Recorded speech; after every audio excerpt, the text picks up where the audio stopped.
നമസ്കാരം. ദൂരദർശൻ എല്ലാ പ്രിയ പ്രേക്ഷകർക്കും സാമൂഹ്യ പാഠത്തിൻ്റെ പുതിയൊരു അധ്യായത്തിലേക്ക് സ്നേഹോഷ്മളമായ സ്വാഗതം. ഉറക്കം എന്നത് നമ്മുടെ ഏറ്റവും വലിയ അനുഗ്രഹങ്ങളിൽ ഒന്നാണ് അല്ലേ. സുഖമായിട്ട് ഉറങ്ങാൻ കഴിഞ്ഞാൽ ആ ദിവസം നല്ലതായിരിക്കും. അല്ലെങ്കിൽ പിറ്റേ ദിവസം നമ്മൾ എഴുന്നേൽക്കുമ്പോൾ വളരെ ഫ്രഷായിട്ട് എഴുന്നേൽക്കാനും കാര്യങ്ങളൊക്കെ വളരെ സുഗമമായിട്ട് മുന്നോട്ട് കൊണ്ടുപോകാനും സാധിക്കുമെന്നാണ് പറയാറ്. ഈ ഉറക്കം മറ്റുള്ളവർക്ക് ബുദ്ധിമുട്ടായാലോ? പലപ്പോഴും അങ്ങനെ സംഭവിക്കാറുണ്ട് അല്ലേ. നമ്മൾ ഉറങ്ങുമ്പോൾ അത് മറ്റുള്ളവർക്ക് ഒരു അരോസരം ഉണ്ടാക്കുന്ന അല്ലെങ്കിൽ ബുദ്ധിമുട്ടുണ്ടാക്കുന്ന തരത്തിൽ നമ്മുടെ ഉറക്കം പലപ്പോഴും മാറാറുണ്ട്. എങ്ങനെയാണ് ഈ ഉറക്കം മറ്റുള്ളവരെ അലോസരപ്പെടുത്തുന്നത്? പ്രധാനമായിട്ടും കൂർക്കം വലിയായിരിക്കും അല്ലേ. നമ്മളറിയില്ല, പക്ഷേ കൂടെയുള്ള അല്ലെങ്കിൽ കൂടെ കിടക്കുന്ന പാർട്ട്ണറോ അല്ലെങ്കിൽ വീട്ടിലുള്ള മറ്റു അംഗങ്ങളൊക്കെ ആയിരിക്കും നമ്മുടെ കൂർക്കം വലി തിരിച്ചറിയുന്നത്. ഈ കൂർക്കം വലി കാരണം മറ്റുള്ളവർക്ക് ഉറങ്ങാൻ പറ്റുന്നില്ല എന്നുള്ള പരാതിയായിരിക്കും അടുത്ത ദിവസം ഭൂരിപക്ഷം ആൾക്കാരും കേൾക്കുന്നത്. എന്തുകൊണ്ടായിരിക്കും ഈ കൂർക്കം വലി പ്രധാനമായിട്ടും കണ്ടുവരുന്നത്? സ്ത്രീകളിലാണോ പുരുഷന്മാരിലാണോ ഈ കൂർക്കം വലി ഉണ്ടാവുന്നത്? ഈ മറ്റെന്തെങ്കിലും രോഗങ്ങളുടെ തുടർച്ചയെന്നോണം കൂർക്കം വലിയെ നമുക്ക് വ്യാഖ്യാനിക്കാൻ സാധിക്കുമോ? അമിതവണ്ണമുള്ള ആൾക്കാരിൽ സാധാരണയായിട്ട് കൂർക്കം വലി കാണാറുണ്ടെന്ന് പഠനങ്ങളൊക്കെ പറയാറുണ്ട്. എന്നാൽ എന്താണ് ഇതിൻ്റെ യഥാർത്ഥ അവസ്ഥ, അല്ലെങ്കിൽ എന്താണ് ഇതിൻ്റെ കാരണങ്ങൾ? ഇതേക്കുറിച്ചൊക്കെ നമുക്ക് മനസ്സിലാക്കാം. ഇന്ന് കൂർക്കം വലിയും അറിഞ്ഞിരിക്കേണ്ട കാര്യങ്ങളും ഇതേക്കുറിച്ചാണ് സാമൂഹ്യ പാഠം പ്രിയ പ്രേക്ഷകരുമായി പങ്കുവയ്ക്കുന്നത്. ഇതുമായി ബന്ധപ്പെട്ടിട്ടുള്ള നിങ്ങളുടെ സംശയങ്ങൾ താഴെ കാണുന്ന നമ്പറിൽ ഞങ്ങളെ വിളിച്ച് ചോദിക്കാം. ഇന്ന് കൂർക്കം വലിയെക്കുറിച്ച് വളരെ വിശദമായി നമ്മുടെ സംശയങ്ങൾക്ക് മറുപടി പറയുന്നു തിരുവനന്തപുരം ഗവൺമെൻറ് മെഡിക്കൽ കോളേജ് ആശുപത്രിയിലെ ശ്വാസകോശ രോഗ വിഭാഗം പ്രൊഫസർ ഡോക്ടർ കിരൺ വിഷ്ണുനാരായൺ. ഡോക്ടറെ സ്നേഹാദരപൂർവ്വം നമുക്ക് സാമൂഹ്യ പാഠത്തിലേക്ക് സ്വാഗതം ചെയ്യാം. നമസ്കാരം ഡോക്ടർ. വളരെ നല്ലൊരു വിഷയമാണ്. നമ്മൾ പല ടോപ്പിക്കുകൾ നമ്മൾ സാമൂഹ്യ പാഠത്തിൽ എടുത്തിട്ടുണ്ടെങ്കിലും ഈ കൂർക്കം വലി വളരെ ആധികാരികമായിട്ട് എടുക്കുന്ന ഒരു പക്ഷേ ഇത് ആദ്യമായിട്ടായിരിക്കും. കൂർക്കം വലിയെക്കുറിച്ച് പറയുമ്പോൾ ഒരുപാട് ഞാൻ ആമുഖത്തിൽ പറഞ്ഞതുപോലെ തന്നെ ഒരുപാട് കാര്യങ്ങൾ നമുക്ക് പരാമർശിക്കേണ്ടി വരും. അമിതവണ്ണമാകാം, അല്ലെങ്കിൽ തൈറോയിഡ് ആവാം, മറ്റ് രോഗങ്ങളുടെ അനുബന്ധം എന്നോണം കൂർക്കം വലിയെ നമുക്ക് വ്യാഖ്യാനിക്കാൻ സാധിക്കും. അങ്ങനെ ഒരുപാട് കാര്യങ്ങൾ നമുക്ക് ഇതിനകത്ത് പറയേണ്ടി വരും. എന്നിരുന്നാൽ തന്നെയും പ്രധാനമായും കൂർക്കം വലി എന്താണ് എന്ന് പറഞ്ഞുകൊണ്ട് തന്നെ ആരംഭിക്കാം. നമ്മളെല്ലാം കൂർക്കം വലിക്കാറുണ്ടല്ലോ. കാരണം എപ്പോഴെങ്കിലും ഒരു സമയത്തെങ്കിലും നമ്മൾ കൂർക്കം വലിക്കാറുണ്ട്.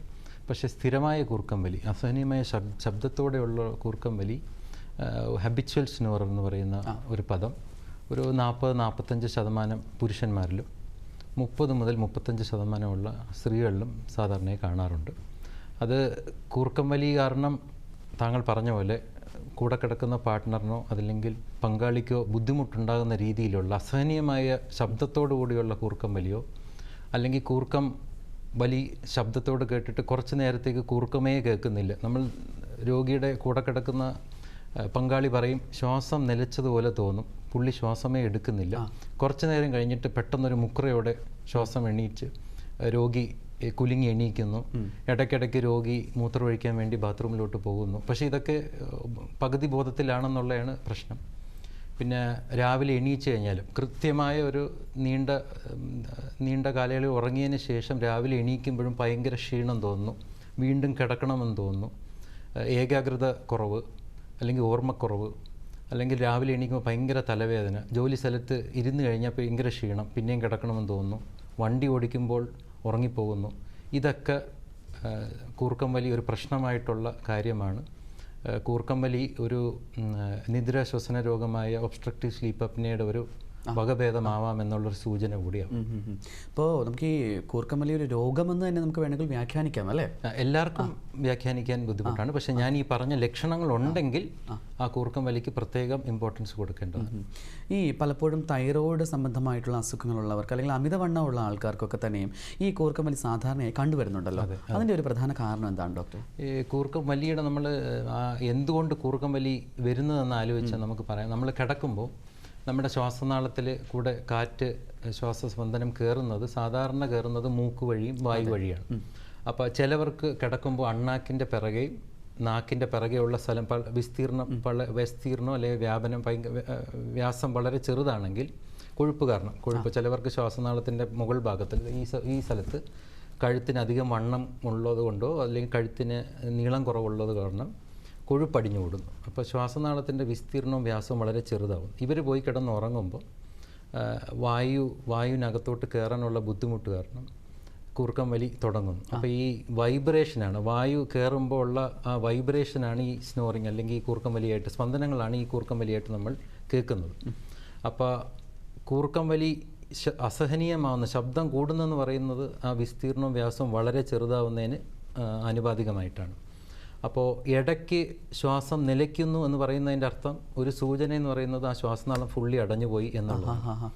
അപ്പോൾ എന്ത് പറ്റും, നമ്മുടെ ശരീരത്തോട്ട് പോകേണ്ട, സാധാരണ രീതിയിൽ പോകേണ്ട വായു, നമ്മുടെ ഓക്സിജൻ, ജീവവായു ഓക്സിജൻ ശ്വാസകോശത്തിലോട്ട് എത്തിക്കുന്നതിന് പകരം ആ വായു ഓക്സിജനെ നമ്മൾ എന്തോ ഒരു ഒബ്സ്ട്രക്ഷൻ അല്ലെങ്കിൽ ഒരു അടവ് കാരണം പോകാൻ സമ്മതിക്കുന്നില്ല. അപ്പോൾ ശരീരത്തിൽ കുറേ നേരം ഇങ്ങനെ നിൽക്കുമ്പോൾ എന്ത് പറ്റുമെന്ന് പറഞ്ഞാൽ ശരീരത്തോട്ടുള്ള ഓക്സിജൻ്റെ അളവ് കുറയുന്നു, രക്തത്തിലുള്ള ഓക്സിജൻ്റെ അളവ് കുറയുന്നു, മസ്തിഷ്കത്തിലോട്ടുള്ള ഓക്സിജൻ കുറയുന്നു. അപ്പോൾ മസ്തിഷ്കത്തിന് അറിയാം ഓക്സിജൻ കുറച്ച് നേരം കിട്ടിയില്ലെങ്കിൽ മസ്തിഷ്കത്തിന് പ്രവർത്തിക്കാൻ പറ്റുന്നില്ല.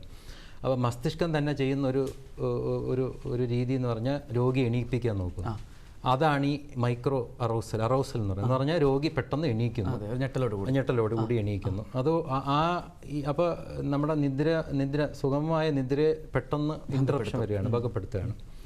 ഇതിങ്ങനെ രാത്രി മുഴുവൻ ഇങ്ങനെ വരികയാണെന്നൊന്ന് കരുതുക. അപ്പം 5 മിനിറ്റ് ഉറങ്ങുന്നു, 5 മിനിറ്റ് എണീക്കും, 5 മിനിറ്റ് ഉറങ്ങുന്നു, 5 മിനിറ്റ്. ഇത് ഹൃദയത്തിലും നമ്മുടെ രക്തസമ്മർദ്ദത്തിലും ഒക്കെ ഒരുപാട് വ്യത്യാസങ്ങൾ വരുത്തുന്നു. ഹൃദയത്തിൻ്റെ താളമെടുപ്പിന് വ്യത്യാസം വരാം, രക്തസമ്മർദ്ദം പെട്ടെന്ന് കൂടുകയും പെട്ടെന്ന് കുറയുകയും ചെയ്യാം, രക്തത്തിലുള്ള പഞ്ചസാരയുടെ അളവിൽ വ്യത്യാസം വരാം. അതൊക്കെ ഈ നമ്മൾ ചികിത്സിക്കാതെ ഇരുന്നാൽ വരാവുന്ന കുറച്ച് കാര്യങ്ങളാണ്. ഇത് ജീവിതശൈലി രോഗങ്ങളുമായിട്ട് നമുക്കിതിനെ ബന്ധപ്പെടുത്തി പറയാൻ പറ്റുമോ? പിന്നെ കാരണം സാധാരണ ഈ ഒബ്സ്ട്രക്റ്റീവ് സ്ലീപ്പ് അപ്നിയ അല്ലെങ്കിൽ ഈ നിദ്ര ശ്വസന രോഗം വരുന്നത് സാധാരണ കാണുന്നത് അമിതവണ്ണവും പൊണ്ണത്തടിയും ഉള്ളവരിലാണ്. ഇവർക്കെല്ലാം ഭാഗികമായിട്ട് പഞ്ചസാരയുടെ അസുഖം കാണാം, രക്തസമ്മർദ്ദം കാണാം, ഹാർട്ടിൻ്റെ ഹൃദയമിടിപ്പിന് പ്രശ്നം കാണാം, ഹാർട്ട് അറ്റാക്ക് വന്നിട്ടുള്ളവരാവും, പക്ഷാഘാതം വരെ വന്നിട്ടുള്ളവരാവും. പക്ഷെ നിർഭാഗ്യം എന്ന് വെച്ചാൽ ഈ രോഗി അറിയുന്നില്ല, ഉറക്കത്തിൽ ഇങ്ങനെ ബുദ്ധിമുട്ടുകൾ വരുന്ന രോഗി അറിയുന്നില്ല. രോഗിയുടെ കൂടെയുള്ള പങ്കാളിക്ക് മാത്രമായിരിക്കും ഇത് ശ്രദ്ധിക്കാനോ പറ്റുന്നത്. അപ്പം രോഗി ചിലപ്പോൾ പറയുന്നത് രാവിലെ തലവേദന വരുന്നു, അപ്പോൾ എന്ത് ചെയ്യും, തലവേദന മാറാൻ വേണ്ടി ഒരു ഫിസിഷ്യനെ കാണുന്നു. അല്ലെങ്കിൽ ഒരു കയ്യിൽ ബലക്കുറവ് വന്നു, പക്ഷാഘാതം വന്നു, ന്യൂറോളജിസ്റ്റിനെ കാണുന്നു. ഹൃദയാഘാതം വന്നു, അല്ലെങ്കിൽ ഹൃദയമിടിപ്പിൽ താളത്തിന് വന്നു, കാർഡിയോളജിസ്റ്റിനെ കാണുന്നു. അപ്പോൾ പല പല സ്ഥലത്താണ് ഈ രോഗി പല കാരണങ്ങളായിട്ട് പോകുന്നത്. അപ്പോൾ ഓരോ ഡോക്ടറും ഓരോ രോഗിയും അറിഞ്ഞിരിക്കേണ്ടത് ഇത് ചിലപ്പോൾ എല്ലാം ഒരേ ഒരു കാരണം, നമ്മുടെ കൂർക്കം വലിയുണ്ടാവുന്ന ഒബ്സ്ട്രക്ഷൻ കാരണമാകാം ഇത് വരുന്നതെന്ന് അറിഞ്ഞിരിക്കേണ്ടത് വളരെ പ്രധാനമാണ്. അതെ, നമുക്ക് ആദ്യത്തെ കോളർ എടുത്താലോ? ശരി. ഹലോ, സാമൂഹ്യ പാഠമാണ്. ഹലോ, കേൾക്കാമോ? ഹലോ, പേര് പറഞ്ഞാട്ടെ. പേര് സാനിയ എന്നാണ് ഡോക്ടറെ. എവിടുന്ന സാനിയ വിളിക്കുന്നത്? ഞാൻ വിളിക്കുന്നത് എറണാകുളത്ത് നിന്നാണ്. എറണാകുളം, ശരി ശരി. സാമൂഹ്യ പാഠത്തിലേക്ക് സ്വാഗതം. ഡോക്ടർ ചോദിച്ചോളൂ, എന്താണെന്ന് വെച്ചാൽ പറയൂ.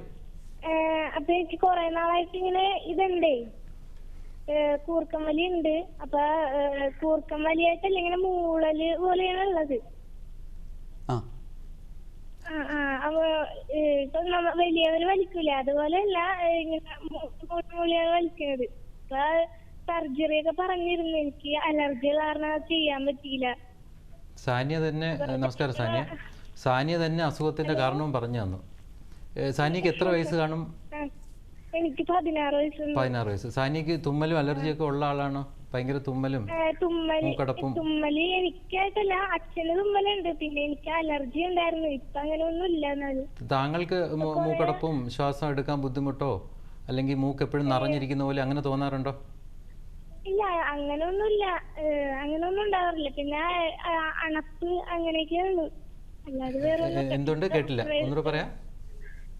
ഡോക്ടറിനെ കാണിച്ചപ്പോഴേക്കും അവര് പറഞ്ഞ് ദശ വളരണുണ്ടെന്ന് പറഞ്ഞേ, മൂക്കിന്റെ അകത്ത് അല്ലേ? മൂക്കിന്റെ അകത്ത്. അതാണ് ഒരു കാരണം. ചിലവർക്ക് കുട്ടികളിൽ സാധാരണ 16 വയസ്സ് 18 വയസ്സിന് മുകളിൽ അധികം വണ്ണം ഇല്ലെങ്കിൽ നമ്മൾ അനുമാനിക്കുന്ന ഒരു കാരണം അലർജിയാണ്. അലർജി എന്ന് പറഞ്ഞാൽ നിരന്തരമായിട്ട് തുമ്മൽ വരാം, അല്ലെങ്കിൽ മൂക്ക് എപ്പോഴും അടഞ്ഞിരിക്കാം, ചെവിയിലോട്ടുള്ളൊരു ട്യൂബ് അടഞ്ഞിരിക്കാം. അപ്പോൾ മൂക്കിൻ്റെ അകത്ത് ഒരു ദശ വളർന്ന്, അല്ലെങ്കിൽ അഡിനോയിഡ് ടോൺസിൽ ഗ്രന്ഥി എന്ന് പറയുമല്ലോ, നമ്മൾ അഡിനോയിഡ് ഗ്രന്ഥി വീർത്തിരിക്കുക, അല്ലെങ്കിൽ ടോൺസിൽ ഒരുപാട് വീർത്തിരിക്കുന്നവർക്ക് എന്ത് പറ്റും എന്ന് പറഞ്ഞാൽ ശ്വാസം മൂക്കിലൂടെയാണല്ലോ നമ്മൾ ശ്വാസം എടുക്കുന്നത്. അപ്പോൾ ഇവർക്ക് മൂക്കിൽ കൂടെ ശ്വാസം എടുക്കാൻ പറ്റൂല. അപ്പോൾ എപ്പോഴും വാ തുറന്നായിരിക്കും ശ്വാസം എടുക്കുന്നത്. രാത്രി ഉറങ്ങുന്നത് വാ തുറന്നിട്ടായിരിക്കും, അല്ലേ? അപ്പൊ നിരന്തരമായിട്ട് ഇങ്ങനെ ഇരിക്കുകയാണെങ്കിൽ ഒന്നേ ഉള്ളൂ, താങ്കൾക്ക് ശ്വാസം മുട്ട് ഇടയ്ക്കിടയ്ക്ക്. കാരണം മൂക്കൊരു ഫിൽറ്റർ പോലെയാണ്. നമ്മുടെ മൂക്കിൽ എന്ന് പറഞ്ഞാൽ നമ്മുടെ ശ്വസിക്കുന്ന വായുവിലെ രോഗാണുക്കൾ, അതിൻ്റെ താപനില എല്ലാം ശരിയാക്കുന്നത് നമ്മുടെ മൂക്കിലെ ഫിൽറ്ററാണ്. നമ്മൾ മൂക്കാണ് ഫിൽറ്റർ ചെയ്യുന്നത്. അപ്പോൾ വാ തുറന്ന് ശ്വാസം എടുക്കുമ്പോൾ വായിലോട്ട് എല്ലാ രോഗാണുക്കളും, അപ്പോൾ താങ്കൾക്ക് ഇടയ്ക്കിടയ്ക്ക് ചുമ കഫക്കെട്ടൊക്കെ വരാൻ സാധ്യത കൂടുതലാണ്. അപ്പോൾ അഡിനോയിഡ് ഗ്രന്ഥിയോ ദശയോ കാരണമാണെങ്കിൽ അത് മരുന്നുകൾ വെച്ച് ചികിത്സിച്ച് ഒരു 3-4 മാസമെങ്കിലും മരുന്ന് വെച്ച് നല്ലപോലെ ചികിത്സിച്ച് മാറ്റാൻ പറ്റുന്നതാണ്. കൂടാതെ താങ്കൾ കിടക്കുന്ന മുറിയിലെ ഫാന് ജനലിലെ കമ്പിയൊക്കെ നല്ലപോലെ തുടയ്ക്കുക, നേരെ ഫാൻ്റെ അടിയിൽ കിടക്കാതിരിക്കുക, ചില എക്സർസൈസുകൾ ചെയ്യുക, മൂക്കിൻ്റെ ദശ ചുരുങ്ങാൻ വേണ്ടിയുള്ള എക്സർസൈസുകൾ ചെയ്ത് കഴിഞ്ഞിട്ട് എന്നിട്ടും വ്യത്യാസം ഇല്ലെങ്കിൽ മാത്രം ഒരു ശസ്ത്രക്രിയക്ക് പോകുന്നതായിരിക്കും എൻ്റെ അഭിപ്രായം. Thank you. ഓക്കെ സാനിയ, അപ്പോൾ ഡോക്ടർ പറഞ്ഞ കാര്യങ്ങൾ മനസ്സിലായെന്ന് വിശ്വസിക്കുന്നു. വിളിച്ചത് സന്തോഷം. Thank you for calling. ഇപ്പോൾ സാനിയ പറഞ്ഞ പോലെ അതുമായിട്ട് അനുബന്ധപ്പെടുത്തി ഞാനൊരു ചോദ്യം ചോദിക്കുകയാണ്. മൂക്കിലുണ്ടാവുന്ന വളവുകൾ അല്ലെങ്കിൽ ഈ ദശ വളരുന്നതൊക്കെ തന്നെയും ഈ കൂർക്കം വലിക്കുന്ന സുഗമമായ ശ്വാസോച്ഛ്വാസത്തിന് ഭംഗം വരുത്താറുണ്ടോ? വളരെ അത് ഒരു പ്രധാന കാരണമാണ്. ചിലവർക്ക് മുഖത്തിൻ്റെ ആകൃതിയിലുള്ള വ്യത്യാസം അല്ലെങ്കിൽ താടിയലിലുള്ള ആകൃതിയിലുള്ള വ്യത്യാസം അല്ലെങ്കിൽ അപ്പോൾ എന്തെങ്കിലും ഈ വായുപ്രവാഹത്തിന് ഭംഗം ഉണ്ടാക്കുന്ന എന്തെങ്കിലും ഒരു സാധനം ഉണ്ടെങ്കിൽ അത് രാത്രി കൂർക്കം വലിയായിട്ട് പ്രതിഫലിക്കാം. അപ്പം കൊച്ചു കുട്ടികൾ സാധാരണയായിട്ട് കാണുന്നത് ഇതാണ്, അലർജി കാരണമായിരിക്കും. അപ്പം ഇവർക്കും കൂർക്കം വലി വരാം. വായിക്കൂടെ ശ്വാസം, ഞാൻ ഇപ്പോൾ പറഞ്ഞ പോലെ വായിക്കൂടെ ശ്വാസം എടുക്കും. അപ്പം അവർക്ക് രാവിലെ ഊർജ്ജക്കുറവ്, സ്കൂളിൽ പോകുമ്പം പിന്നെയും അവിടെ കുട്ടികൾ ടീച്ചർമാർ പറഞ്ഞാൽ ഒന്നും കേൾക്കില്ല, ഭയങ്കര വെപ്രാളം, ഒരു സ്ഥലത്തിരുന്ന് കഴിഞ്ഞാൽ നേരെ അപ്പുറത്തോട്ട് ഓടുക. ചിലവർക്ക് കേൾവി കുറവായിരിക്കും, അപ്പോൾ പഠിക്കാൻ വൈകല്യം എന്നായിരിക്കും പറയുന്നത്. പക്ഷേ പ്രധാന കാരണം ഞാൻ പറഞ്ഞ പോലെ നമ്മുടെ തൊണ്ടയിൽ നിന്ന് ചെവിയിലോട്ടൊരു ചെറിയൊരു ട്യൂബുണ്ട്. അപ്പം ഈ അഡിനോയിഡ് ഗ്രന്ഥിയോ ടോൺസിൽ ഗ്രന്ഥിയോ അലർജിയോ ഉള്ള ദശയൊക്കെ വളരുമ്പോൾ ഈ ട്യൂബിൽ ചെറിയ അടവ് വരാം. അപ്പോൾ ട്യൂബിൽ അടവ് വരുമ്പം നമ്മുടെ ചെവിയിൻ്റെ അകത്തോട്ട് നീർക്കെട്ട് വന്നിട്ട് കേൾവി കുറവായിട്ട് പ്രതിഫലിക്കാം. അപ്പം പ്രധാന പ്രശ്നം എന്ന് പറഞ്ഞാൽ നമ്മൾ പറയുന്നൊന്നും കേൾക്കുന്നില്ല. അപ്പോൾ ടീച്ചർ പറയുന്ന പകുതി കാര്യം ഇവർ കേൾക്കില്ല. അപ്പം പഠന വൈകല്യമായിട്ട് അവരെ മിസ്റ്റേക്ക് ചെയ്യാം. പിന്നെ ഉറക്കക്കുറവ് അവർക്കും വരാം, സ്കൂളിലിരുന്ന് ഉറങ്ങുന്നു എന്നുള്ള കംപ്ലയിൻറ്റും വരാം. പ്രധാനമായിട്ട് ഇതാണ് കുട്ടികളിൽ ഒരു സ്ലീപ്പ് അപ്നിയ അല്ലെങ്കിൽ ഒബ്സ്ട്രക്റ്റീവ് കൂർക്കം വലിക്കുള്ള ഒരു പ്രധാന കാരണം. അലർജിയും ഇതുമാണ്. അതിന് ഞാൻ പറഞ്ഞ പോലെ വീട് വൃത്തിയാക്കുക, മരുന്നുകൾ കഴിക്കുന്നതുകൊണ്ട്, പിന്നെ മൂക്കിലടിക്കുന്ന സ്പ്രേ ഒക്കെ ഉണ്ട്. അപ്പോൾ ഈ ദശ നല്ലപോലെ ചുരുങ്ങിക്കഴിഞ്ഞാൽ ഇവർക്ക് നല്ല വ്യത്യാസവും വരാം. ഈ ശസ്ത്രക്രിയക്ക് പോവാതെ തന്നെ നല്ല വ്യത്യാസം വരാം. അപ്പോൾ ഈ ദശ വളരുന്നത് ഈ പറഞ്ഞ പോലെ അത് സർജറി ചെയ്യേണ്ട ആവശ്യം നമുക്ക് ഈ കുറച്ച് നേരം ഇങ്ങനെ നോക്കിയതിന് ശേഷം ചെയ്താൽ അതായിരിക്കുന്നത്. ആദ്യമേ ശസ്ത്രക്രിയക്ക് പോകുന്നതിനേക്കാളും നല്ല മരുന്നുകളുണ്ട്. ഇപ്പോൾ എല്ലാം നല്ല മരുന്നുകളും ദശ ചുരുങ്ങാനുള്ള മരുന്നുകളും എടുത്ത് കുറച്ച് എക്സർസൈസുകളും പ്രക്രിയകൾ ചെയ്തു കഴിഞ്ഞാൽ കുറവില്ലാത്തവർക്ക് മാത്രമാണ് ഇപ്പോൾ ശസ്ത്രക്രിയ. ഓക്കെ, നമുക്ക് അടുത്ത കോൾ എടുത്താലോ? ഹലോ, സാമൂഹ്യ പാഠമാണ്. ഹലോ, കേൾക്കാമോ? ഹലോ, പേര് പറയാമോ? പേര് സുരേന്ദ്രൻ. എവിടുന്ന സുരേന്ദ്രൻ വിളിക്കുന്നത്? ഞാൻ കൊല്ലത്തുനിന്നാ വിളിക്കുന്നത്. എവിടുന്ന? കൊല്ലം. ശരി. കുറച്ചുകൂടി ഉറക്കെ സംസാരിക്കും കേട്ടോ. ഫോൺ ചേർത്ത് പിടിച്ച് കുറച്ചുകൂടി ഉറക്കെ സംസാരിക്കൂ. പറഞ്ഞോളൂ, എന്താന്ന് വെച്ചാൽ പറയൂ. നമസ്കാരം സുരേന്ദ്രൻ, പറഞ്ഞോളൂ. ഞാൻ വിളിക്കുന്നത്. പറഞ്ഞോളൂ. ഹലോ. അവൾക്ക് 27 വയസ്സ് കഴിഞ്ഞു. കല്യാണം കഴിഞ്ഞ് അപ്പം 4 വയസ്സുള്ളത് 4 വയസ്സായില്ല, ഒരു കുട്ടിയുണ്ട്. അത് കല്യാണത്തിന് മുമ്പ് വരെ നമുക്കിത് അറിയത്തില്ല അവർക്ക് ഈ കൂർക്കമ്പതിയുള്ള കാര്യം. പിന്നെ അവരുടെ വീട്ടിൽ ചെന്ന് കല്യാണം കഴിഞ്ഞതിന് ശേഷമാണ് ആ പ്രശ്നം ഭയങ്കര രൂക്ഷമായി. അപ്പൊ അങ്ങനെ പുള്ളിക്കാരി അറിയുന്നില്ല, ഉറങ്ങുന്ന സമയത്ത് ഇത് അറിയുന്നില്ല, എങ്ങനെയാണ് സംഭവിക്കുന്നതെന്ന് അറിയുന്നില്ല. അങ്ങനെ ഹസ്ബൻഡ് നമ്മളെ വിളിച്ച് പറഞ്ഞവള് ഭയങ്കര കൂർക്കമ്പനിയും, ഉറങ്ങാൻ പറ്റുന്നില്ല. അങ്ങനെ വയനാട് കല്യാണം കഴിച്ചുകൊണ്ട് പോയത്. അങ്ങനെ നമ്മൾ അവിടെ ചെന്ന് അപ്പൊ ആ ഒരു രാത്രിയിൽ ഇങ്ങനെ പ്രശ്നം ഉണ്ടായി. അപ്പൊ നമ്മൾ ആ ഡോക്ടറെ അടുത്ത് കൊണ്ടുവരുമ്പോ ഡോക്ടർ പറഞ്ഞ് അത് ശ്വാസം എടുക്കുന്നതിലുണ്ടാകുന്ന എന്തോ കുഴപ്പം കൊണ്ടാണ് സംഭവിച്ചതെന്നാണ് പറയുന്നത്. അപ്പൊ അതിന് നമുക്ക് എന്ത് ചെയ്യാൻ പറ്റും? താങ്കൾ പറഞ്ഞ വളരെ പ്രധാനപ്പെട്ട ഒരു കാര്യമാണ്. ചില ദാമ്പത്യ പ്രശ്നങ്ങൾക്ക് തന്നെ കാരണം കൂർക്കം വലിയാണ്. നേരത്തെ ഇദ്ദേഹത്തിന് അധികം വണ്ണമുള്ള ആളാണ്, ഇത്തിരി വണ്ണം കൂടിയ ആളാണോ? പ്രകൃതം 80 കിലോ. അതെ. ചിലവർക്ക് സാധാരണയായിട്ട് ഈ കഴുത്തിന് നീളം കുറവും കഴുത്തിന് വ്യാപ്തി കൂടുതലുള്ളവർക്കുമാണ് സാധാരണ ഈ കൂർക്കം വലി വരുന്നത്. ചിലവർക്ക് തൈറോയിഡിൻ്റെ പ്രശ്നം, തൈറോയിഡ് ഗ്രന്ഥിയുടെ പ്രവർത്തന കുറവാണെങ്കിലും ഇങ്ങനെ വരാം കേട്ടോ. അപ്പോൾ പ്രധാനമായിട്ട് ഇദ്ദേഹത്തിന് കൂർക്കം വലി അല്ലാതെ, കൂർക്കം വലിക്കുന്നത് ചിലപ്പോൾ ഞാൻ പറഞ്ഞ പോലെ ഈ കഴുത്തിൻ്റെ വ്യാപ്തി കാരണമായിരിക്കും. അല്ലാതെ രാവിലെ എണീക്കുമ്പോഴേ എണീക്കുമ്പോൾ ഭയങ്കര ക്ഷീണം, എപ്പോഴും പിന്നെയും പിന്നെയും കിടക്കണമെന്ന് തോന്നുന്നു, അല്ലെങ്കിൽ ഊർജ്ജക്കുറവ്, എപ്പോഴും ജോലിയൊക്കെ ചെയ്തുകൊണ്ടിരിക്കുമ്പോൾ ഉറങ്ങുന്ന അങ്ങനത്തെ അവസ്ഥയാണെങ്കിൽ എത്രയും പെട്ടെന്ന് അടുത്തുള്ളൊരു ശ്വാസകോശ രോഗ വിദഗ്ധനെ ഒന്ന് കാണിക്കുന്നതായിരിക്കും നല്ലത്. കാരണം തൈറോയിഡ് ടെസ്റ്റ് ചെയ്യുക, ഈ വെയിറ്റ് പ്രമേഹം ഉണ്ടോ എന്ന് നോക്കണം, രക്തസമ്മർദ്ദം എങ്ങനെയാണെന്ന് നോക്കണം. പിന്നെ വെയിറ്റ് ഒരു 10% നമ്മൾ പറയുന്നത്. 10% വെയിറ്റ് കുറഞ്ഞാൽ തന്നെ ഈ കൂർക്കം വലിയ 50% കുറയുമെന്നാണ് ഇപ്പോൾ കണക്കുകൾ പറയുന്നത്. അപ്പോൾ വ്യായാമവും പിന്നെ കൃത്യമായിട്ടുള്ള ഒരു ഡയറ്റും കൂടെ കറക്റ്റ് ചെയ്താൽ തന്നെ പകുതി അസുഖം മാറും. എന്നാലും ഇത് തീവ്രമായ നിദ്രാശ്വസന രോഗമാണോ എന്നറിയാൻ ഒരു സ്ലീപ്പിൻ്റെ ടെസ്റ്റ് ലാബുകളിൽ ചെയ്യാൻ പറ്റുന്ന ഒരു ടെസ്റ്റാണ്. ഒരു ശ്വാസകോശ രോഗ വിദഗ്ധനെ കാണുകയാണെങ്കിൽ ഈ സ്ലീപ്പ് സ്റ്റഡി എന്ന് പറഞ്ഞൊരു പ്രത്യേക ടെസ്റ്റ് ചെയ്താൽ ഇത് കണ്ടുപിടിക്കുകയും പൂർണ്ണമായിട്ട് ചികിത്സിച്ച് മാറ്റാൻ പറ്റുന്നതുമാണ് കേട്ടോ. അല്ല സാർ, നമ്മളപ്പോ സ്ലീപ്പിംഗ് ടെസ്റ്റിന് വിധേയമാക്കിയായിരുന്നു. അതെ അതെ. അപ്പൊ അവര് ആ 1 മണിക്കൂർ പറയും, ഇന്ന മണിക്കൂറിനുള്ളില് ഇന്ന രീതിയിൽ ഒരു ഉപകരണമൊക്കെ വെക്കണമെന്ന് പറഞ്ഞായിരുന്നു. അതെ അതെ. പക്ഷെ പുള്ളിക്കാരിക്ക് മനസ്സിലില്ല, അതിനെ സംബന്ധിച്ച് അതൊന്നും വേണ്ടെന്നുള്ള രീതിയിലാണ്. അങ്ങനെയാണെങ്കിൽ ചിലവർക്ക് മെഷീൻ വെക്കാൻ ബുദ്ധിമുട്ടാണെങ്കിൽ നമ്മൾ പറയുന്ന വേറൊരു കാര്യം ഇത് തന്നെയാണ്. ഭക്ഷണം നിയന്ത്രിക്കണം, വ്യായാമം ചെയ്യണം, പിന്നെ ഒരു വശത്തോട്ട് ചരിഞ്ഞ് കിടന്നാൽ ചിലപ്പോൾ ഈ കൂർക്കം വലി കുറയും. ഏതെങ്കിലും ഒരു വശത്തോട്ട് നേരെ കിടക്കുന്നതിന് മലർന്ന് കിടക്കുന്നതിന് പകരം ഒരു വശത്തോട്ട് ചരിഞ്ഞ് കിടന്നു കഴിഞ്ഞാൽ കൂർക്കം വലി നല്ല കുറയും. അതും കൂടെ ഒന്ന് ആലോചിക്കുക. ചിലവർ അലർജി, തുമ്മൽ അങ്ങനെയൊന്നും ഇല്ലല്ലോ അല്ലേ? ചെറുതായിട്ടുണ്ട്.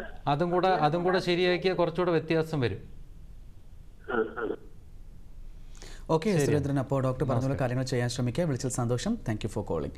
ഡോക്ടർ, ഒബ്സ്ട്രക്റ്റീവ് സ്ലീപ്പ് ആപ്നിയെക്കുറിച്ച് നമ്മൾ പറയുകയുണ്ടായി. അതിൻ്റെ ലക്ഷണങ്ങളോട് നമുക്കൊന്ന് പറഞ്ഞു കൊടുക്കാം. സാധാരണ ഈ ഒബ്സ്ട്രക്റ്റീവ് സ്ലീപ്പ് ആപ്നിയ ഞാൻ പറഞ്ഞ പോലെ ആ പ്രത്യേക ശരീരപ്രകൃതം ഉള്ളവരിലാണ് അത് കാണാൻ സാധ്യതയുള്ള. അപ്പോൾ ഒബ്സ്ട്രക്റ്റീവ് സ്ലീപ്പ് ആപ്നിയ മൂലം രാത്രി ഉറങ്ങുമ്പോൾ ഉണ്ടാവുന്ന ശ്വാസോച്ഛ്വാസത്തിലെ പ്രശ്നം മൂലം, കൂർക്കം വലി മൂലം ഉണ്ടാവുന്ന ഒരു പ്രധാന ബുദ്ധിമുട്ടെന്ന് പറയുന്നത് രാവിലെ എണീക്കുമ്പോഴുള്ള ക്ഷീണമാണ്. പിന്നെ പല രീതിയിലായിട്ട് വരാം. ചിലവർക്ക് ക്ഷീണമായിരിക്കാം, ചിലവർക്ക് വീണ്ടും കിടക്കണമെന്നുള്ളൊരു ആഗ്രഹം. ജോലി സ്ഥലത്ത് പോയി കഴിഞ്ഞാലും എവിടെയെങ്കിലും ഒരു സന്ദർഭം കിട്ടിക്കഴിഞ്ഞാൽ അവിടെ ഇരുന്ന് ഉറങ്ങിപ്പോവും. വണ്ടിയിൽ കയറി ഓടിച്ച് തുടങ്ങുമ്പോൾ തന്നെ ഉറക്കം വരിക. അപ്പോൾ ഈ ദീർഘദൂരം വണ്ടി ഓടിക്കുന്നവർക്ക് നമ്മൾ കേൾക്കാറുണ്ടല്ലോ, ചിലപ്പോൾ നല്ല വണ്ടി ഓടിച്ചുകൊണ്ടിരുന്ന ആൾ പെട്ടെന്ന് ഒരു 2 സെക്കൻഡ് കൊണ്ട് തന്നെ മയക്കത്തിലേക്ക് പോകും, ആക്സിഡൻറ്റ് സംഭവിക്കാം. കാരണം 1 സെക്കൻഡ് നമ്മൾ റോഡിൽ നിന്ന് ഡിസ്ട്രാക്ട് ചെയ്ത് കഴിഞ്ഞാൽ പഠനങ്ങൾ പറയുന്നത് 3 ഇരട്ടി ഉള്ള അപകട സാധ്യതയാണെന്നാണ്. അപ്പോൾ ഈ ഒബ്സ്ട്രക്റ്റീവ് സ്ലീപ്പ് അപ്നിയ ഉള്ളവർക്ക് 7 ഇരട്ടിയാണ് അവർ കണക്കുകൾ പറയുന്നത്. പിന്നെ ലൈംഗിക തൃഷ്ണക്കുറവ്,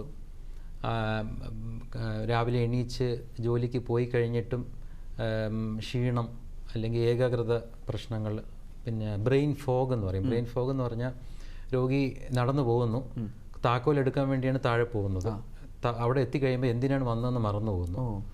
അങ്ങനെ അപ്പോൾ ഈ നിരന്തരമായി ഈ ശ്വാസത്തിലുണ്ടാകുന്ന ഈ ഓക്സിജൻ്റെ അളവ് കുറയുമ്പോൾ നമ്മുടെ മസ്തിഷ്കത്തിനും നമ്മുടെ തലച്ചോറിനുള്ള ഓക്സിജൻ്റെ അളവ് കുറയുകയും ഇത് ദീർഘദൂരം നീണ്ട നാളിലിങ്ങനെ ഓക്സിജൻ്റെ അളവ് കുറയുമ്പോൾ മസ്തിഷ്കത്തിൻ്റെ പ്രവർത്തനം കേട് സംഭവിക്കുന്നതുകൊണ്ടാണ് ഈ ഓർമ്മക്കുറവ് പിശക് പറയുന്നത്. മൊത്തത്തിലൊരു മന്ദതയായിരിക്കും.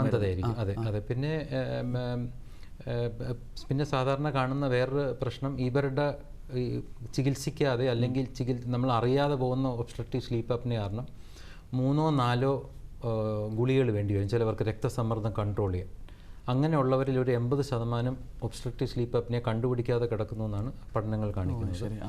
പിന്നെ ഒരു കാരണവുമില്ലാതെ പഞ്ചസാരയുടെ അസുഖം വരുന്നു, അല്ലെങ്കിൽ പാരമ്പര്യമായിട്ട് ചിലവർക്ക് സ്ലീപ്പ് അപ്നിയ വരാം. ചിലവർക്ക് കുടുംബപരമായിട്ട് 2-3 പേർക്ക് ഒരേ വ്യക്തികൾക്ക് ഇങ്ങനെ കാണാം. അങ്ങനെയുള്ളവർക്കും ഒബ്സ്ട്രക്റ്റീവ് സ്ലീപ്പ് അപ്നിയ വരാം.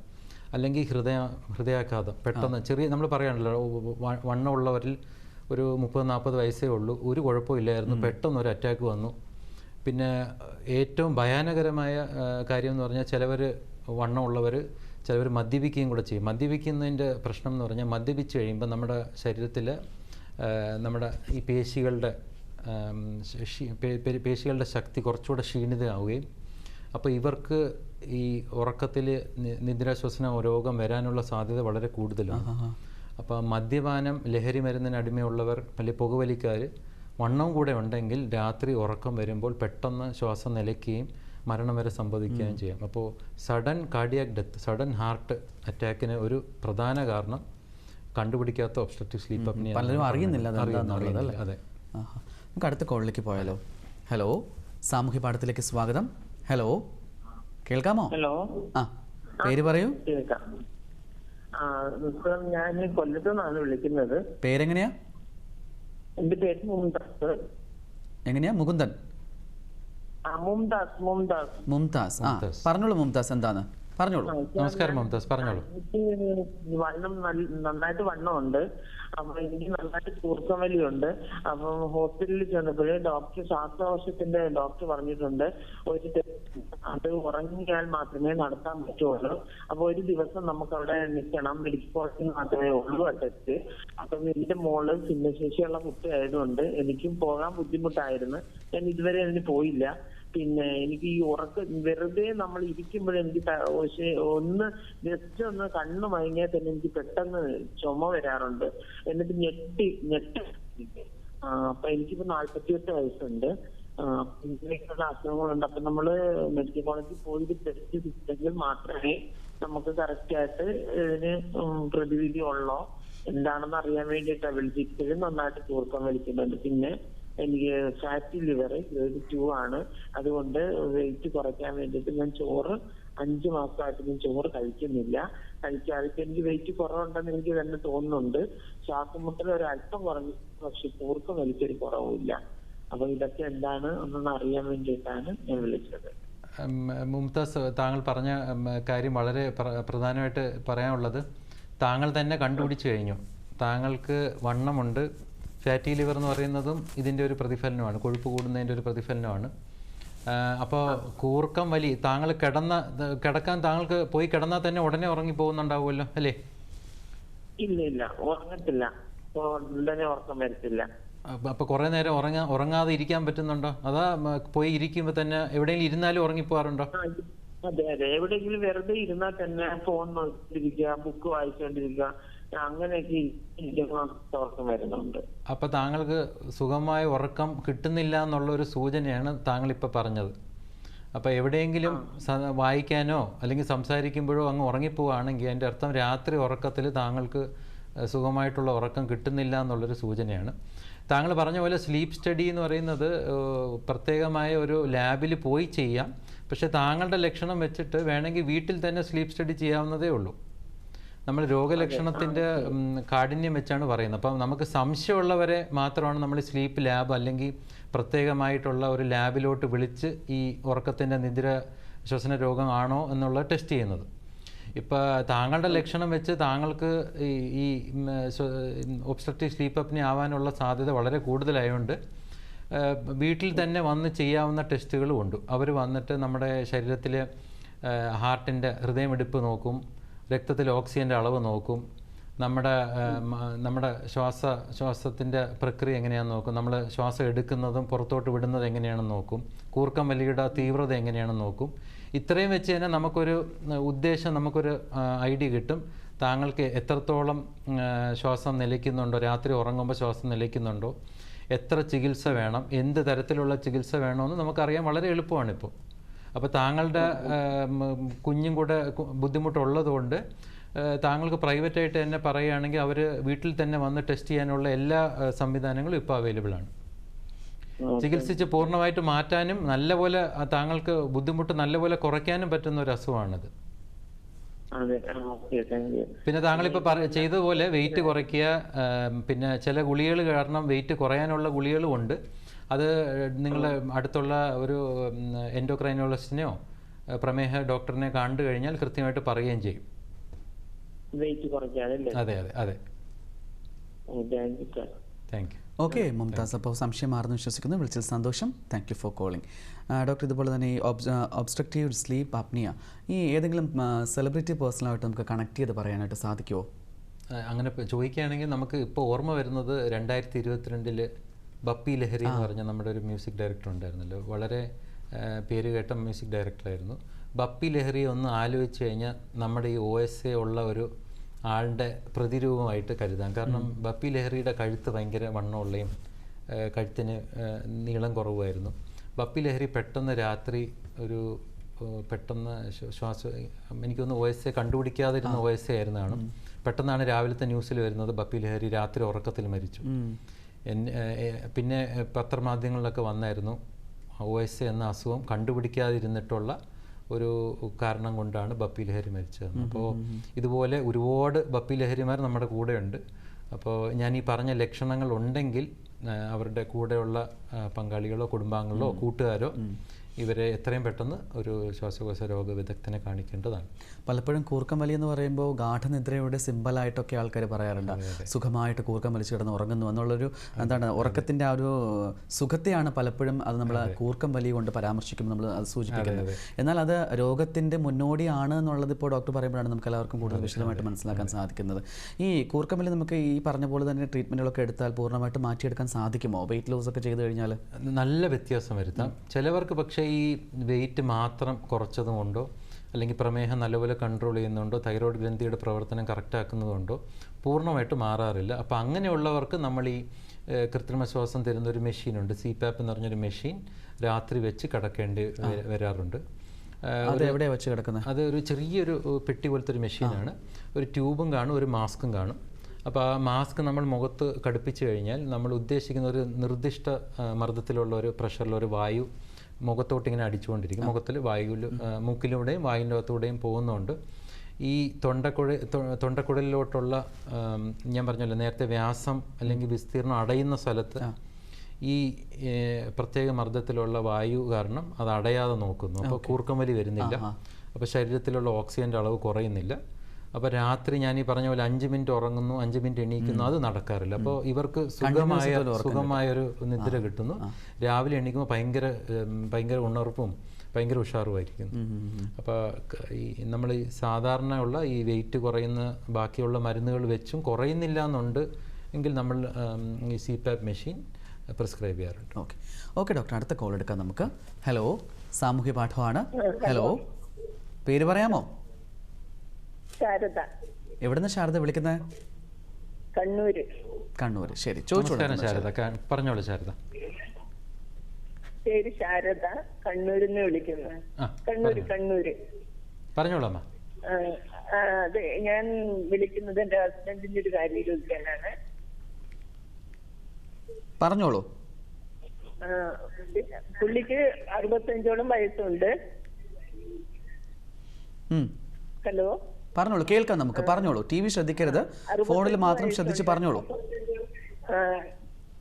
പ്രശ്നം എന്തെന്ന് വെച്ചാല് ഉറങ്ങാൻ കിടന്നു കഴിഞ്ഞാൽ ഒരു 9:30 ആവും കിടക്കുമ്പം.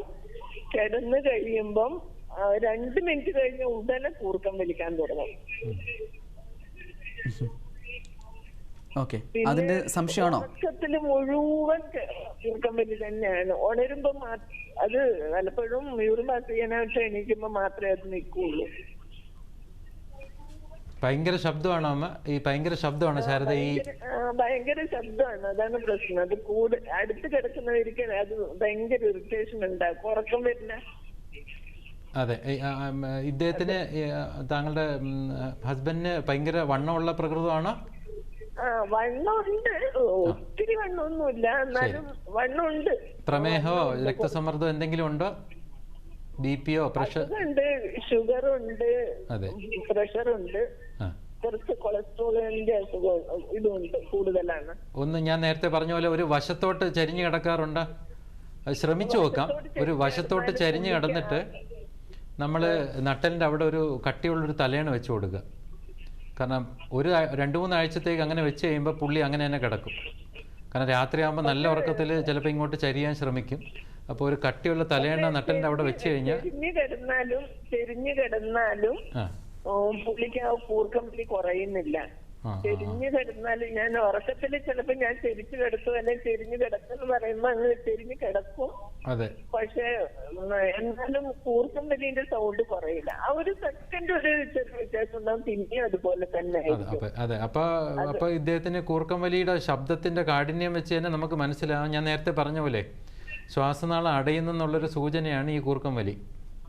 അപ്പോൾ നമ്മൾ ശ്വാസനാളം തുറക്കാൻ വേണ്ടിയുള്ള പ്രത്യേക ചികിത്സകൾ വേണ്ടി വരും ശാരദ. അപ്പോൾ ഒരു ടെസ്റ്റ് ചെയ്യേണ്ടി വരും, പുള്ളി ചെറിയ രക്തപരിശോധനകളും കൂടെ ചെയ്യേണ്ടി വരും. പിന്നെ വ്യായാമവും ഞാൻ നേരത്തെ പറഞ്ഞ പോലെ ഭക്ഷണവും നിയന്ത്രിച്ച് ഈ പ്രത്യേക ഒരു ടെസ്റ്റ് ചെയ്തതിന് ശേഷം നമുക്ക് ഇത് തന്നെയാണോ എന്ന് അസുഖം സ്ഥിരീകരിച്ചു കഴിഞ്ഞാൽ ആ ചികിത്സയും കൂടെ ചെയ്തു കഴിഞ്ഞാൽ വ്യത്യാസം വരും. അല്ലെങ്കിൽ കൂർക്കം വലി കുറയാൻ ഭയങ്കര പാടാണ്. TV കാണാനൊക്കെ ഇരുന്നാലും ഉറങ്ങിപ്പോകാറുണ്ട്. സമയം അപ്പൊ അവിടെ തന്നെ ഇരുന്ന് ചാരി കസേരയിൽ കിടന്ന് അവിടെ തന്നെ കൂർക്കം വലിക്കുന്ന ഒച്ച കേൾക്കാം. അത് നമുക്ക് കേൾക്കാം. ഞാൻ അടുക്കളയിലാണെങ്കിൽ പോലും ആ കൂർക്കം വലിക്കുന്ന ഒച്ച കേൾക്കാം. ഷോപ്പിലാണ് ജോലി ചെയ്യുന്നത്, ഷോപ്പാണ്.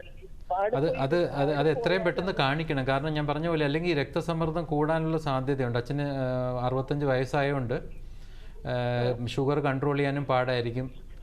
അപ്പോൾ ഇതിൻ്റെ ഞാൻ നേരത്തെ പറഞ്ഞ പോലെ ലക്ഷണങ്ങൾ ശ്രദ്ധിച്ചിട്ട് ഒന്ന് കാണിക്കുന്നതായിരിക്കും നല്ല. എത്രയും പെട്ടെന്ന് കാണിക്കണം.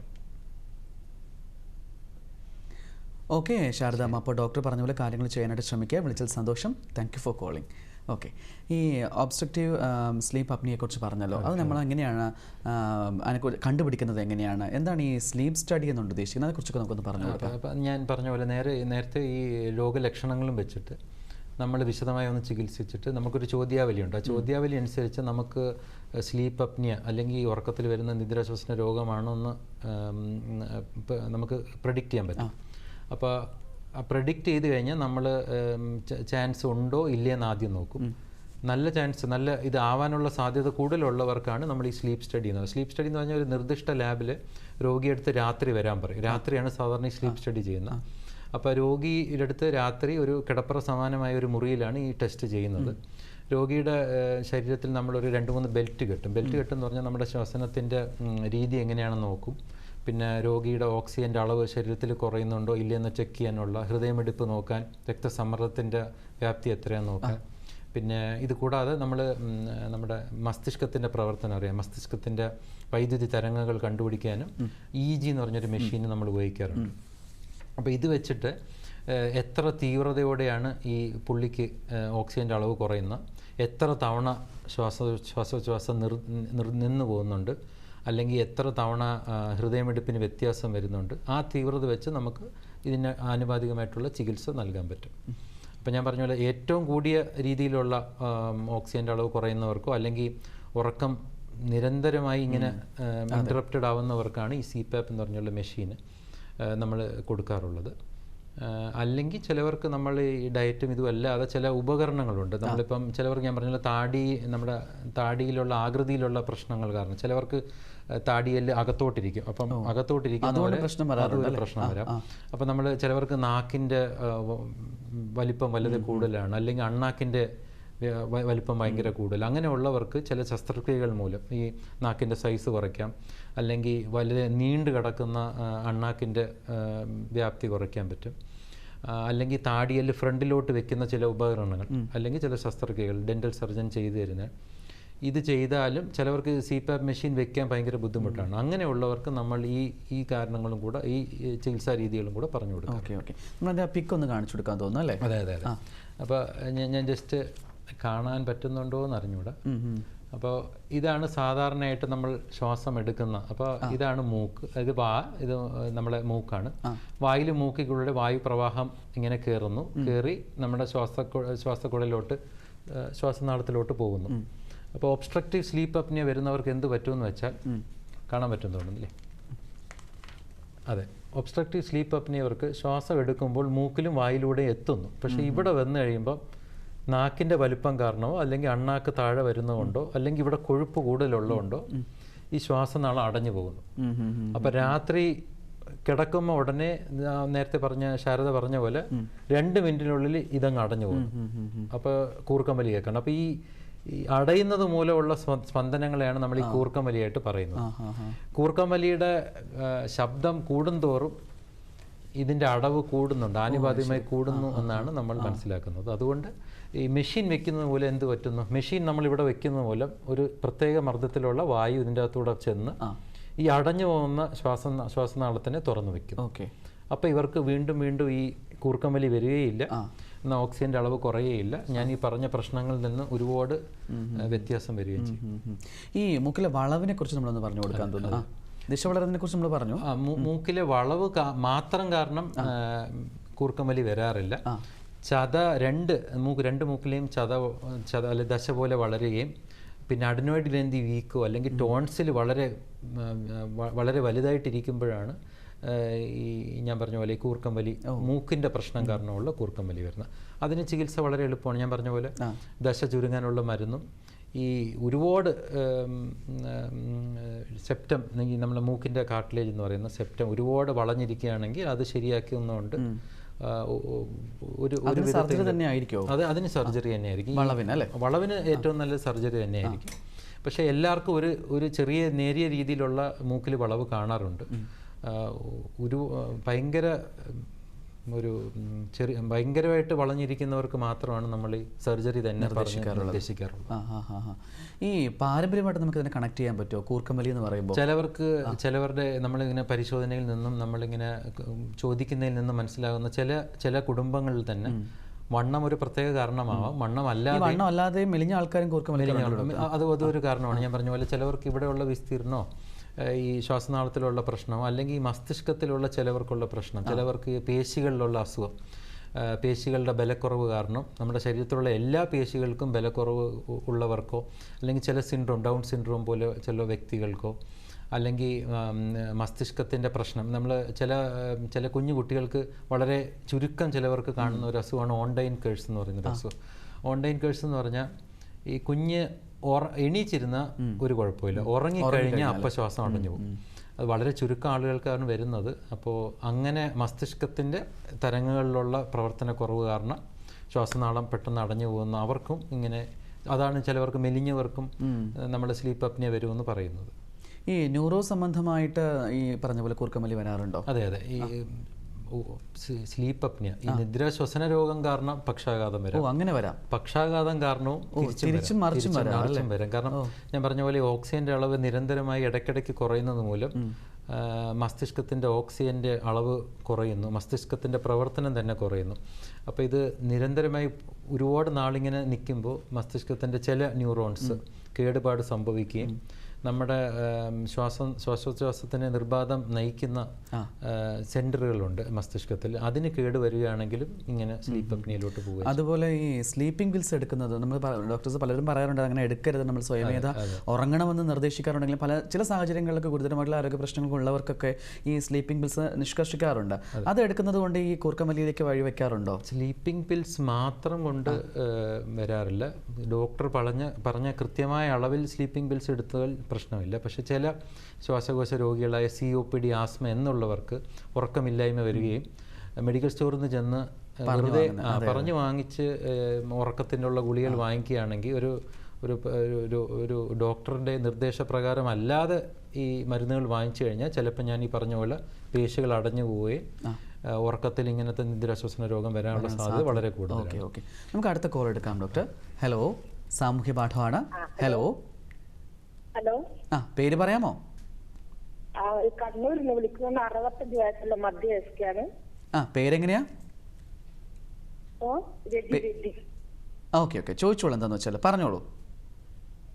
രാത്രിയാകുമ്പോ വളരെ ശബ്ദത്തില് കൂർക്കം വലി മാത്രമല്ല, രാത്രി ഇങ്ങനെ നല്ല ഒച്ചത്തിൽ സംസാരിക്കുകയും പ്രശ്നം ഉണ്ടാക്കുകയും ചെയ്യാം. രജി, താങ്കൾ പറഞ്ഞ ഈ ഉറക്കത്തിലെ പെട്ടെന്ന് ഞെട്ടി ഉണർന്ന് കാലും അങ്ങോട്ടും ഇങ്ങോട്ടും ഒക്കെ അടിക്കാറുണ്ടോ?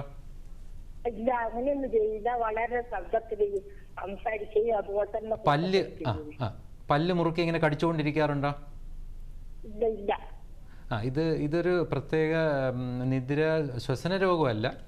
ഇത് ഉറക്കത്തിൻ്റെ പല സ്റ്റേജുകളാണ്. നമ്മൾ സാധാരണ ഉറക്കത്തിൽ 4 സ്റ്റേജായിട്ടാണ് പറയുന്നത്. ഒരു പ്രത്യേക തരം ഉറക്കത്തിലുള്ള സ്റ്റേജിൽ പേടിപ്പിക്കുന്ന സ്വപ്നങ്ങൾ കാണാം.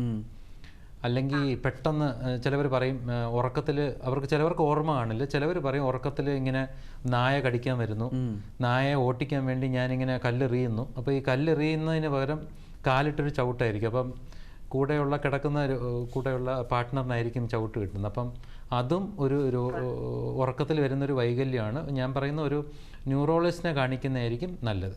ഇത് നിദ്രാശ്വസന രോഗം ആവണമെന്നില്ല.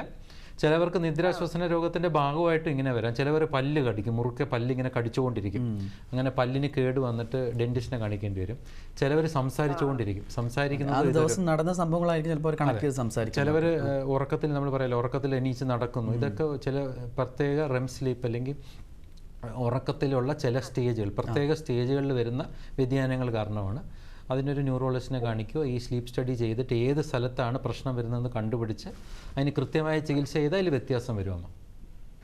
ഓക്കെ രജി, അപ്പോൾ ഡോക്ടർ പറഞ്ഞ പോലെ ചെയ്യാൻ ശ്രമിക്കുക കേട്ടോ. വിളിച്ചത് സന്തോഷം. Thank you for calling. Doctor, അതുപോലെ ഈ ഡ്രൈവ് നാപ്പ് എടുക്കണം നമ്മൾ പലപ്പോഴും ഡോക്ടേഴ്സ് പറയാറുണ്ടല്ലോ. അത് ഏതൊക്കെ സാഹചര്യങ്ങളാണ് ഡ്രൈവ് നാപ്പ് എടുക്കാൻ പറയുന്നത്? നാപ്പ് എന്ന് പറഞ്ഞാൽ നമ്മൾ ചെറിയൊരു സമയമെങ്കിലും എല്ലാവരും ഇപ്പോൾ നമ്മളിപ്പോൾ സ്ഥലം നോക്കുകയാണെങ്കിൽ ജപ്പാൻ, സ്പെയിൻ എന്ന സ്ഥലത്തിൽ ഉച്ചയ്ക്ക് ഉറങ്ങണമെന്നുള്ള നിർബന്ധമാണ്. അപ്പം സാധാരണയുള്ള ആൾക്കാർ മുതൽ കമ്പനിയിലെ chief executives, blue collar job ചെയ്യുന്നവരും ഒരു 20 മിനിറ്റെങ്കിലും നാപ്പ് എന്ന് പറഞ്ഞാൽ ചെറിയൊരു ഉറക്കം എന്ന് പറഞ്ഞാൽ ഉച്ചയ്ക്കൊരു ചെറിയ നിദ്ര, നമ്മൾ സിയസ്റ്റ എന്ന് പറയുന്നതാണ്. അപ്പോൾ 20 മിനിറ്റാണ് കൃത്യമായ സമയം പറയുന്നത്. അപ്പോൾ ഒരു 20 മിനിറ്റ് നമ്മൾ പവർ നാപ്പ് എന്ന് പറയും. ഉച്ചയ്ക്കോ ഏതെങ്കിലും സന്ദർഭം കിട്ടുന്ന സമയത്ത് ഒരു 20 മിനിറ്റ് ഉറങ്ങുകയാണെങ്കിൽ നമ്മുടെ ശരീരത്തിന് നമ്മുടെ ഓർമ്മശക്തി, നമ്മുടെ ക്ഷീണമെല്ലാം മാറുകയും നമ്മൾ കുറച്ചുകൂടെ ജോലിയെല്ലാം കുറച്ചുകൂടെ കൃത്യമായിട്ട് ചെയ്യാൻ സാധിക്കുകയും ചെയ്യുമെന്നാണ് പഠനങ്ങൾ കാണിക്കുന്നത്. അപ്പോൾ 20 മിനിറ്റ് കൂടുതൽ ഉറങ്ങിക്കഴിഞ്ഞാൽ പിന്നെ ഇനി എണീക്കുന്നത് 90 മിനിറ്റ് കഴിഞ്ഞിട്ടേ ആവും. അപ്പോൾ ഒന്നീ 20 മിനിറ്റ് അല്ലെങ്കിൽ 90 മിനിറ്റ്. 90 മിനിറ്റിനെക്കാളും കൂടുതൽ ഉറങ്ങിയിട്ട് വലിയ പ്രത്യേകിച്ച് ഉപയോഗമില്ല എന്നാണ് പറയുന്നത്. അപ്പോൾ പവർ നാപ്പ് പറയുകയാണെങ്കിൽ ഒരു 20 മിനിറ്റ് അല്ലെങ്കിൽ ഒരു 90 മിനിറ്റ് സമയം കിട്ടുകയാണെങ്കിൽ 90 മിനിറ്റ് എന്ന് വെച്ചാൽ എല്ലാവരും ഇനി 20 മിനിറ്റ് ഉറങ്ങാൻ വേണ്ടി ശ്രമിക്കരുത്. സന്ദർഭം ഉണ്ടെങ്കിൽ മാത്രമേ 20 മിനിറ്റ്, ആവശ്യമാണെങ്കിൽ മാത്രം. ഈ അതുപോലെ വായ തുറന്ന് ഉറങ്ങും. നമുക്കറിയാം മൂക്കിൽ കൂടി മാത്രമാണ് ശ്വാസം എടുക്കേണ്ടതും പുറത്ത് വിടേണ്ടതും. എന്നാൽ കുഞ്ഞുങ്ങൾ ഉൾപ്പെടെ മുതിർന്ന ആൾക്കാരൊക്കെ, പ്രായമായവരൊക്കെ തന്നെയും ഈ വായിലൂടെ ശ്വാസം എടുക്കുകയും പുറത്ത് വിടുകയൊക്കെ ചെയ്യുന്ന ഒരു സാഹചര്യം നമ്മൾ കണ്ടിട്ടുണ്ടല്ലോ. അത് ശരിയായ ഒരു പ്രവണതയാണോ? ഞാൻ പറഞ്ഞ പോലെ നമ്മുടെ ഒരു ദൈവം തന്നിരിക്കുന്ന ഒരു കഴിവെന്ന് പറഞ്ഞാൽ മൂക്ക് ആണ് നമ്മുടെ ഫിൽറ്ററായിട്ട് വെച്ചിരിക്കുന്നത്. മൂക്ക് ഫിൽറ്റർ ചെയ്യുന്നതെന്ന് പറഞ്ഞാൽ രോഗാണുക്കളെ ഫിൽറ്റർ ചെയ്യുന്നുണ്ട്.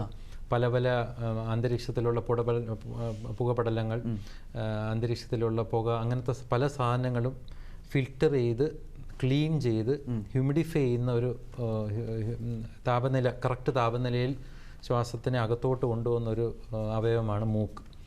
അപ്പോൾ മൂക്കിന് എന്തെങ്കിലും ഒരു പ്രശ്നം, മൂക്ക് അടഞ്ഞിരിക്കുന്നു, അല്ലെങ്കിൽ മൂക്കിൽ ദശ വളരുന്നു, താങ്കൾ പറഞ്ഞ പോലെ മൂക്കിൽ ഒരുപാട് വളവുണ്ട്, അല്ലെങ്കിൽ മൂക്കിൻ്റെ പിറകെയുള്ള ഗ്രന്ഥി, അഡനോയിഡ് ഗ്രന്ഥി വളരെ വീർത്തിരിക്കുകയാണെങ്കിൽ എന്ത് പറ്റുമെന്ന് പറഞ്ഞാൽ മൂക്കിൽ കൂടെ ശ്വാസം എടുക്കാൻ പറ്റില്ലല്ലോ.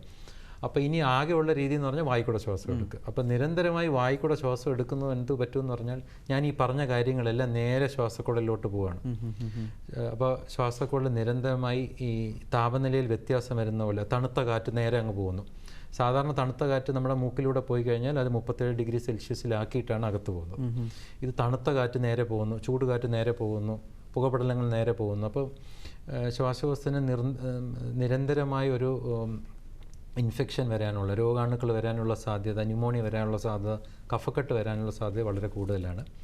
പിന്നെ ഇത് കൂടാതെ ഈ കുട്ടികളിൽ ഈ വാ തുറന്ന് ശ്വാസം എടുക്കുന്നതുകൊണ്ട് നമ്മുടെ താടിയലിൻ്റെ ആകൃതി അല്ലെങ്കിൽ മുഖത്തെ ആകൃതി തന്നെ വ്യത്യാസം വരുമെന്നാണ് പറയുന്നത്. അതിനെയാണ് നമ്മൾ അഡനോയിഡ് ഫേഷീസ് എന്ന് തന്നെ പറയും.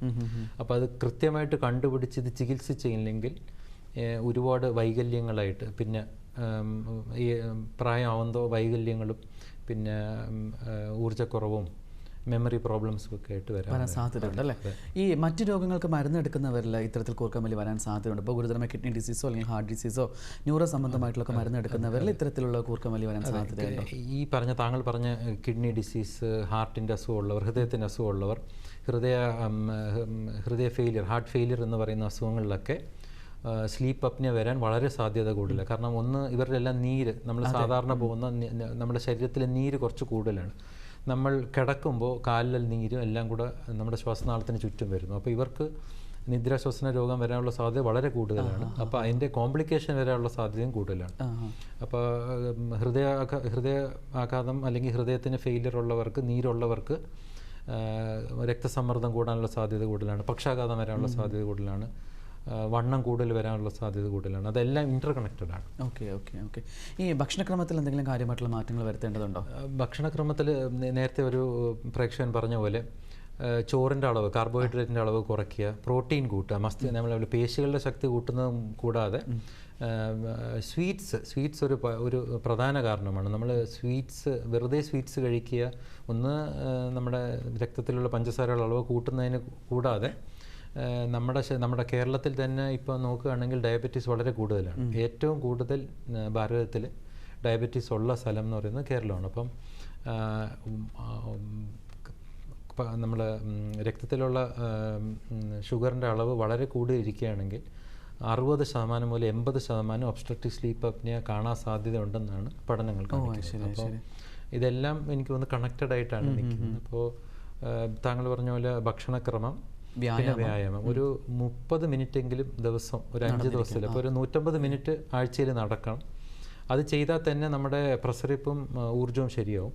പക്ഷെ ഒരു 60 മിനിറ്റ് ആഴ്ചയിൽ 60 മിനിറ്റ് ദിവസം നടക്കുകയാണെങ്കിൽ നമ്മുടെ വെയിറ്റ് കുറയാൻ സാധിക്കും. അപ്പം 30 മിനിറ്റ് രീതിയിൽ തന്നെ നടക്കും, അത്ര ആഞ്ഞ് വീശി തന്നെ നടക്കണം. പിന്നെ ഇത് കൂടാതെ ഞാൻ പറഞ്ഞ പോലെ നമ്മുടെ ലഹരി മരുന്നുകൾ, പുകവലി, മദ്യപാനം പൂർണ്ണമായി വർജിക്കണം. പിന്നെ ഡ്രൈവിംഗ് ഓടിക്കുമ്പോൾ ശ്രദ്ധിക്കുക. ഞാൻ പറഞ്ഞ പോലെ ഇടയ്ക്ക് ദീർഘദൂര യാത്രയാണെങ്കിൽ ഒരു 20 മിനിറ്റെങ്കിലും നാപ്പ് എടുത്തിട്ട് ചെയ്യുന്നത് വളരെ ആവശ്യമാണ്. ഓക്കെ ഡോക്ടർ, ഒരുപാട് കാര്യങ്ങൾ പറയാൻ സാധിച്ചു. ഡോക്ടർ പറഞ്ഞ പോലെ കൃത്യമായിട്ടുള്ള ആഹാര രീതി മനസ്സിലാക്കി വെക്കുക, അതുപോലെ വ്യായാമം കൊടുക്കുക. ഇതൊക്കെ ചെയ്തു കഴിഞ്ഞാൽ ഒരു പരിധിവരെ നമുക്കത് മാറ്റിയെടുക്കാം. പിന്നെ മറ്റ് രോഗങ്ങളുണ്ടെങ്കിൽ അതിന് കൃത്യമായുള്ള ചികിത്സ എടുത്താൽ നമുക്ക് ഈ കൂർക്കം വലിയ മാറ്റിയെടുക്കാനും സാധിക്കും അല്ലേ? ഒരുപാട് കാര്യങ്ങൾ ഈ ഒരു അവസരത്തിൽ പറഞ്ഞു തന്നു. ഒരുപാട് നന്ദി അറിയിക്കുകയാണ് ദൂരദർശൻ്റെ പേരിലും സാമൂഹ്യ പാഠത്തിൻ്റെ പേരിലും പ്രിയ പ്രേക്ഷകരുടെ പേരിലും. Thank you so much doctor. Thank you so much. സാമൂഹ്യ പാഠത്തിൻ്റെ ഇന്നത്തെ ഈ അധ്യായം ഇവിടെ പൂർണ്ണമാവുകയാണ്. ആരോഗ്യ പ്രതിബദ്ധതയുള്ള മറ്റ് വിഷയങ്ങളുമായി വീണ്ടും കാണാം. ഈ പരിപാടി കണ്ടുകൊണ്ടിരുന്ന ഇതിൽ പങ്കെടുത്ത എല്ലാ പ്രിയ പ്രേക്ഷകർക്കും നന്ദി, നമസ്കാരം.